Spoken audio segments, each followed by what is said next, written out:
സൈന്യങ്ങളുടെ ദൈവമായ യഹോവേ, ഉലകത്തെ മുഴുവൻ സൃഷ്ടിച്ചവനെ, ഉണ്ടാകട്ടെ എന്ന് കൽപ്പിച്ചപ്പോൾ സകലത്തെയും ഉളവാക്കിയവനെ, അന്ധന്മാർക്ക് കാഴ്ചയും ചെകിടന്മാർക്ക് കേൾവിയും ഊമർക്ക് സംസാര ശേഷിയും കൊടുത്ത കർത്താവിനെ, മരിച്ച ലാസറിനെ ഉയർപ്പിച്ച യേശുവിനെ, അഗ്നിജ്വാലയ്ക്കൊത്ത കണ്ണുള്ളവനെ, മാറത്ത് പൊൻകച്ച കെട്ടിയവനെ, വെള്ളോട്ടിന് സദൃശ്യമായ കാലുകളുള്ളവനെ, പെരുവെള്ളത്തിന്റെ ഇരച്ചിൽ പോലെ ശബ്ദമുയർത്തി ന്യായം വിധിക്കുന്നവനെ, താൻ മാത്രം അമർത്യതയുള്ളവനും അടുത്തുകൂടുവാൻ കഴിയാത്ത വെളിച്ചത്തിൽ വസിക്കുന്നവനുമായവനെ കരങ്ങൾ ഉയർത്തി വാഴ്ത്തുന്നേ,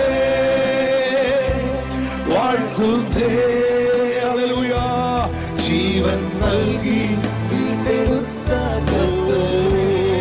എന്നെയും നിങ്ങളെയും അവസാനത്തുള്ളി രക്തവരെയും നൽകി വീണ്ടെടുത്ത, ജീവനും ജീവിതവും നൽകി നമ്മെ രക്ഷിച്ച നല്ല കർത്താവിനെ ശബ്ദമുയർത്തി വാഴ്ത്തുന്നേ. ഹല്ലേലൂയ.